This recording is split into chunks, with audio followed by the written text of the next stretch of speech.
Welcome to the Raise Your Bars podcast, where it's all about elevating your life one step at a time. With your hosts, Chris Baker and Al Ruttan. Together, we're here to guide you through the transformative journey of self-improvement and success. Have you ever wondered what behaviors and actions you need to change to achieve the results and success you desire in life? Well, you're in the right place. Each episode, we dive deep into the strategies, mindset shifts, and practical steps you can take to raise your bars. From personal development to professional growth, Chris and Al share their expertise, experiences, and the occasional tough love, all designed to empower you to reach your full potential. So, whether you're looking to make a big change or simply fine-tune your path to success, grab a seat and let's raise those bars together. Now, let's welcome your hosts, Chris Baker and Al Ruttan.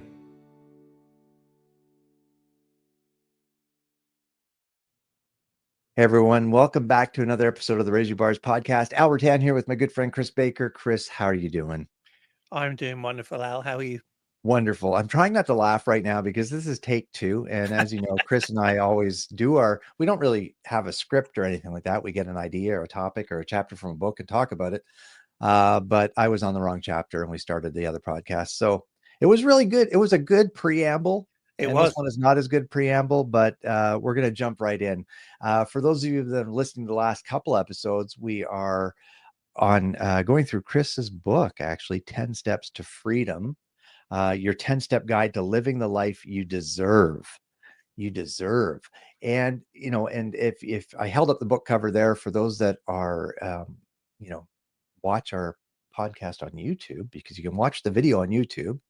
And if you don't, you can go there right now, search Raise Your Bars on YouTube and hit that subscribe button, because we actually released the video of our podcast a day or two before we actually release it onto the podcast platform. So you can get the inside track before everybody else on what Chris and Al are talking about. But today we're talking about chapter 4 of your book, and it's I Have Untapped Potential. I, first of all, love that title because it's true. We all have this untapped, unlimited potential that resides within us, but it takes something special for us to go out and develop that. So when you're writing this chapter, Chris, on I Have Untapped Potential, what was the process, the thought process that you went through as you crafted the words in this chapter? Well, it was a time in my life where I'd sort of got, or the time when I wrote this book was really when I'd got a bit disillusioned with the corporate world and what it took to get promoted, and was really drifting through life. And really I came across, and we mentioned it before, came across Simon Sinek's Golden Circle video, and that really ignited something inside of me that I didn't know was there. And so it really sort of let me know that I had untapped potential too. I thought I was living a pretty good life and doing pretty well at work, and I'd reached a level where I thought, okay, well, maybe that's the level I'm going to get to. And honestly, most people probably are in a similar situation.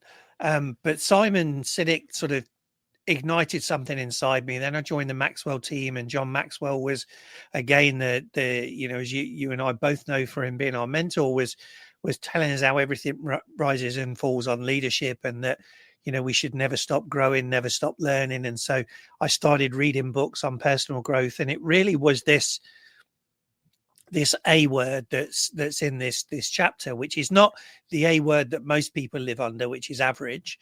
This is the A word, which is awareness. And I realized that I wasn't aware previously of what I was capable of, and also, and I know you've highlighted a lot, and we'll probably cover it later, but that comes from people not necessarily encouraging us to do things, or actually doing the opposite and holding us back sometimes and saying, don't get ideas above your station. Don't try that because you may fail, and then that's going to be awkward. And it really is a scarcity mindset. And this was really the point that turned me into an abundance mindset. Yeah, that's so good. And I think a lot of people do live under that scarcity mindset. And you hear that in the business world all the time when people are afraid of, Right. oh, the competitor's opening up, or this guy's doing this now, and that's competing against me, or one of my team members went and started their own business. And it's like, that's fine. There's lots Right. of business out there. Yeah. And just be better than they are. But you're right, that awareness word, that A word, is talked about in here. And that's what you claim, Chris, that this is the key to achieving the life you desire. And that's the awareness Sure. around what you actually desire. So let me read just the paragraph right after that, because I highlighted it and I think it's really good. He says, Chris says this: if you're not aware of the potential that resides within you, it is highly unlikely that you will be able to maximize it to your advantage. You have to believe that you are capable of more and ignore those people who tell you to stay within your comfort zone and play it safe. I believe that you are capable of whatever you can visualize when you learn to harness your strengths. Yeah. And So I think good. awareness applies to that too, Al, because I would challenge everyone, and we normally do a challenge at the end, but let's challenge you now. What are your strengths? Really look at that and write down and itemize out what are your strengths, and then want to look at it and say, are you using those? Are you maximizing those? In what you do for a living, or what you do for fun, or whatever it is. But ideally, you want to maximize your strengths in what you do for a living, because then guess what?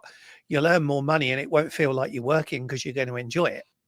But you have to be aware of what those strengths are, and then intentionally pursue something that is going to enable you to maximize those strengths.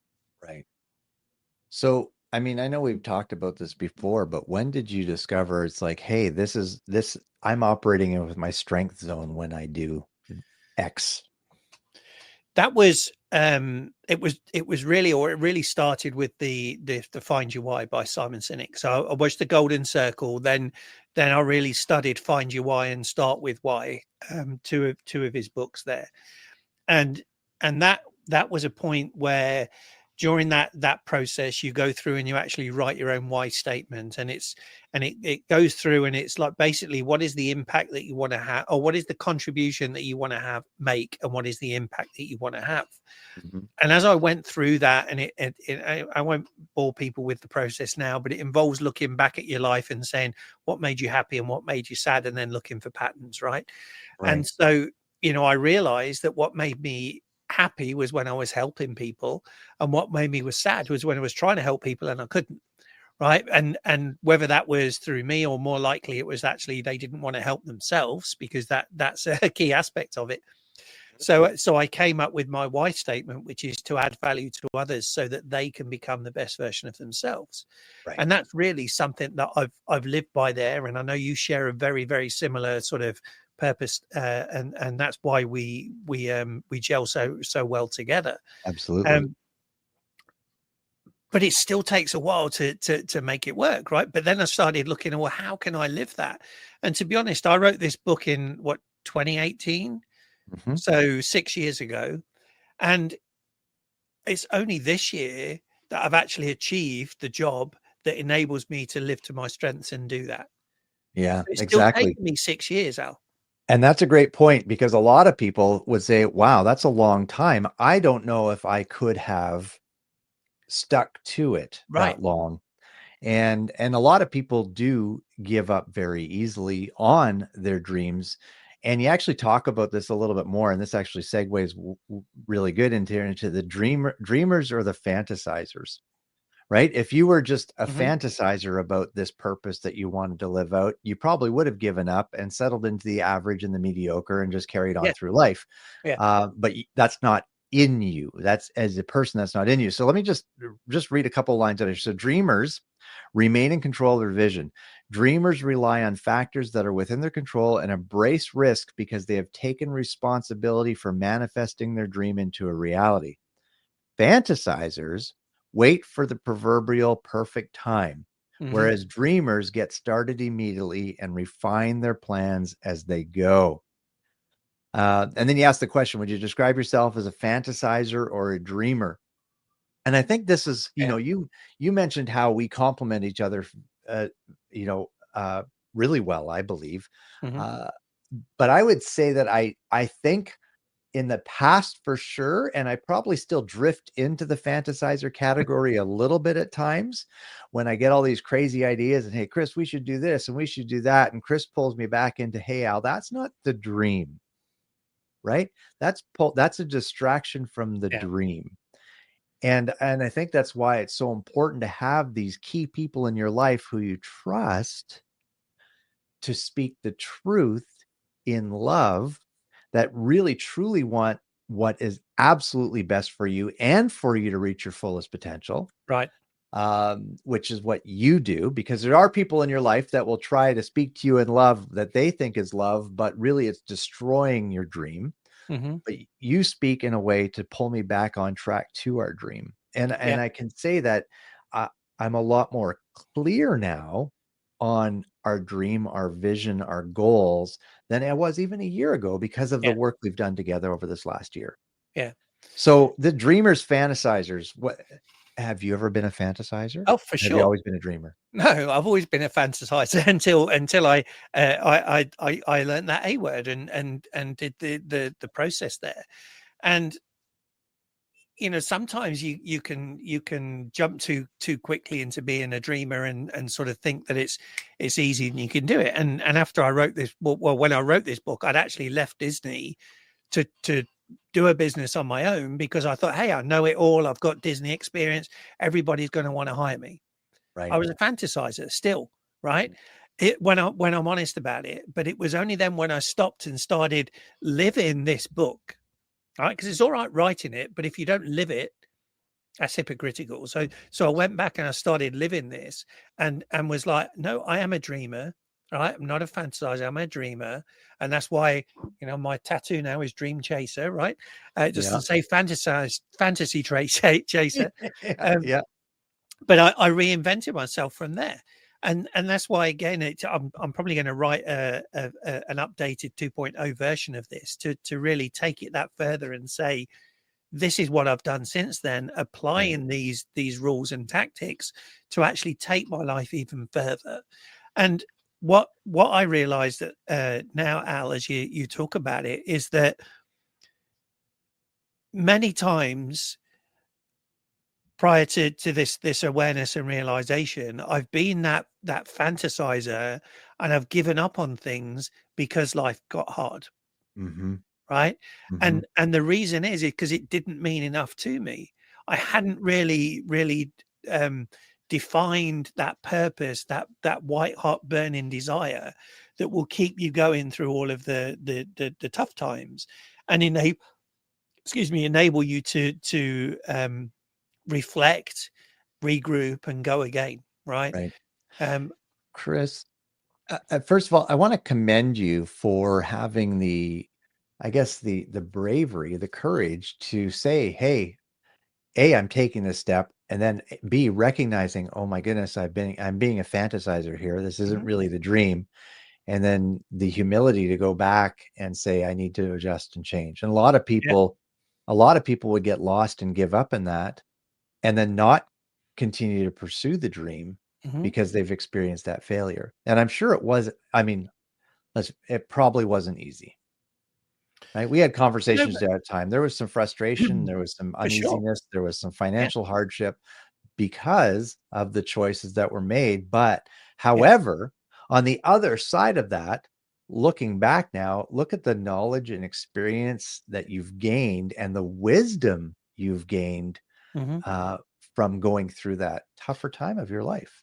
Yeah. And Al, I a firm believer that you have to go through the tough times to appreciate the good times. And sometimes you have to hit rock bottom to be able to bounce back. Right. Sadly, yes. And one of the things I'd say at the time is at that time in my life, I didn't have anyone around me. Right. I knew you. Right. But we weren't as good friends as we weren't now. We weren't close like we are today. But I didn't have anybody. Right. And that's the other part of this whole thing and the ultimate guide to getting a promotion in 12 months or less that I just published, that free ebook. Yes. One of the things in there is getting a mentor, right? And having somebody around you that is going to be that sounding board, and be that person that will will encourage you, be that person that will maybe question your decisions, not tell you what to do, but basically get you to relook at what you're doing and then point you in the right direction, but you've still got to do it yourself. But I firmly believe that I had to hit that rock bottom before I could bounce back to where I am now. Now I know that I'll never hit that rock bottom again because I've got that core inner circle. You know, you obviously being one of those people for sure, and Vicky another, that won't allow me to do that because, and I won't allow myself to do that because my level of self-esteem and self-belief and everything is so much higher now than it was. Yeah, right? absolutely. And it does concern me that there's a lot of people that are in that situation that I was then, but they don't realize that they're in that situation. Yeah, Right. exactly. Yeah. You make a pretty bold statement here after you ask the question. He says, I believe that the only way to obtain sustained sorry, let me start that again, folks. I believe that the only way to obtain sustained success is to be a dreamer. Yeah. Yeah, because you've got to keep growing, right? Continuous improvement is the way forward. And I tell my the students in my classes and so on, I've talked about before, I'm what I call a recovering perfectionist. I used to believe that I wanted to be perfect in everything. And the trouble with that is it puts so much pressure on you. And it's a myth because there is no such thing as perfection. No. Because if perfection exists, then it means you can't get any better, and you can. Right. So continuous improvement, we all should be looking for it. Every business should be looking for it. All these business owners, business leaders, managers that are saying, hey, if it ain't broke, don't fix it, which I used to believe. We're good as we are. Let's carry on with this. You're actually going backwards because other people are moving forwards. Yeah. And so they're innovating, they're changing, they're moving along. Right. Absolutely. So now I don't seek perfection. I strive for excellence, because excellence is a level that can keep rising with your own awareness and your own growth. And that's really where I believe that that everybody should be living in that state. Yeah, absolutely. And that should kind of take us maybe to another point in here then about you talk about your untapped potential resides outside of your current habits. Right. Yeah, because your current habits is your comfort zone. Right. And John says your growth only occurs outside of your comfort zone, and he's right. You have to stretch, you have to grow. And when you're doing that, it's uncomfortable. But that's the only way that you're going to realize that, hey, I am capable of more. I can do more.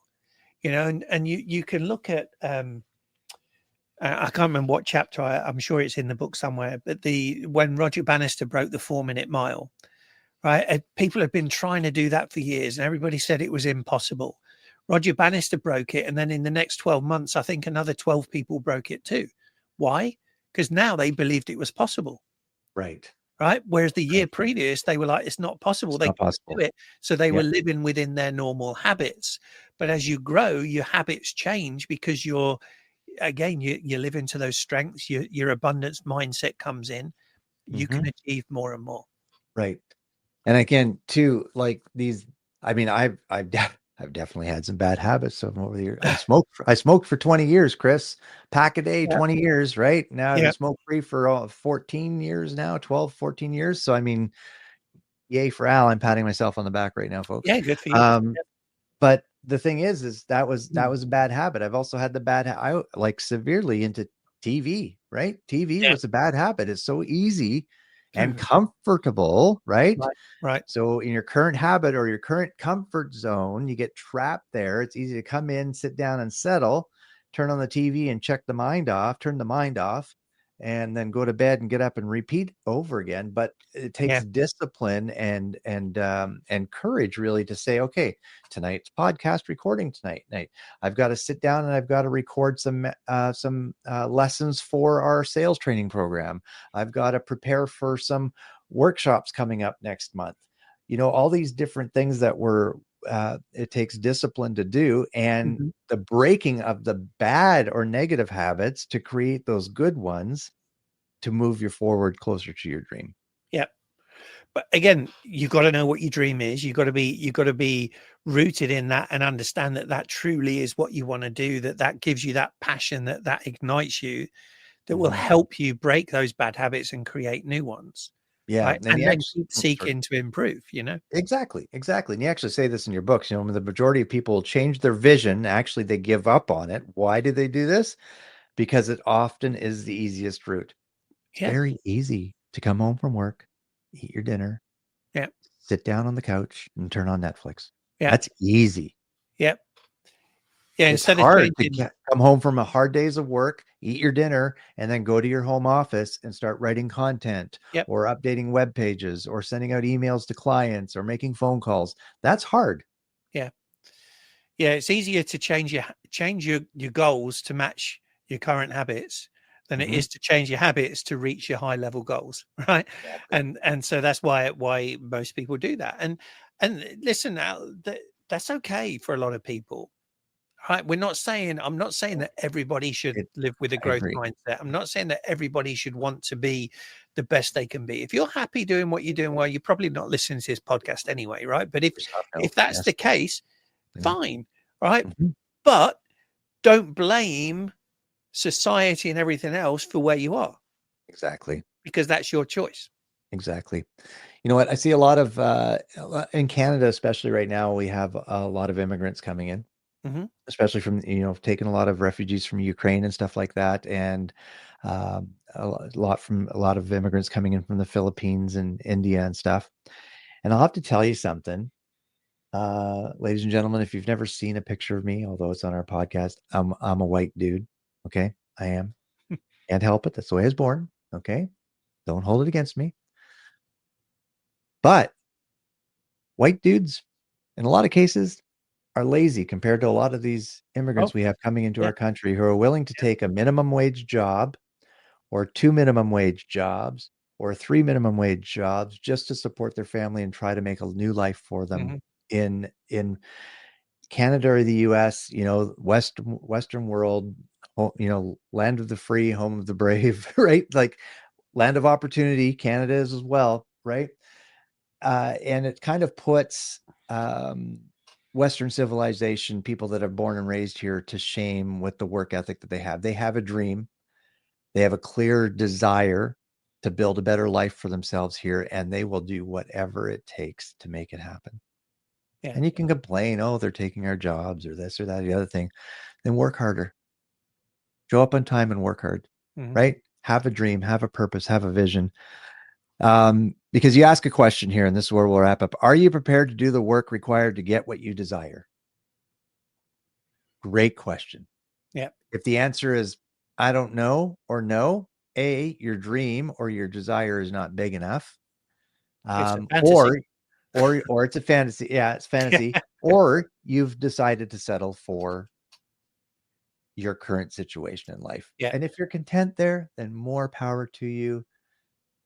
Good for you. Live a life of contentment. But if there is any discontentment within you for where you are in your current life, then you need to put in the work, change the habits, and become a dreamer and stop fantasizing.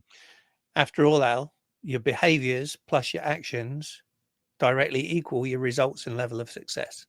That's boss. Well, that's great. Right? We should coin that phrase. We should. But that's, honestly, this is where, bars goes back to this, right? And probably before when we're talking about, but, and this apply again, this book was really written about, my personal story for individuals, but it applies to businesses as well. So again, if you're a business owner, a business manager, a business leader, and you're listening to this and you're thinking, gosh, maybe I can do more with my business. You absolutely can. And we have a solution to help you with that. And we're running through it with a company at the moment that is showing huge potential returns for them. Right. So absolutely reach out to us, Yes, folks, raiseyourbars.com. You can watch our webinar there. If you're a business owner, you can book an appointment to chat with us. We can take you through our profit acceleration assessment for your organization and help you get, what would it mean to your business if we were able to add an extra $100,000, $200,000, $300,000 in bottom line profit in the next 12 to 18 months? What would that do for your business, your family, your employees, your communities? Reach out to us, raiseyourbars.com. We'd love to connect with you. Listen to our podcast. Please subscribe to our YouTube channel at Raise Your Bars. And of course, find us on social media. We're willing to chat whenever you have time. All right, folks. Thanks for tuning in. Have an amazing day. Thank you for tuning in to the Raise Your Bars podcast. If you found value in today's episode, please consider sharing it with your family, friends, and coworkers. We would sincerely appreciate it.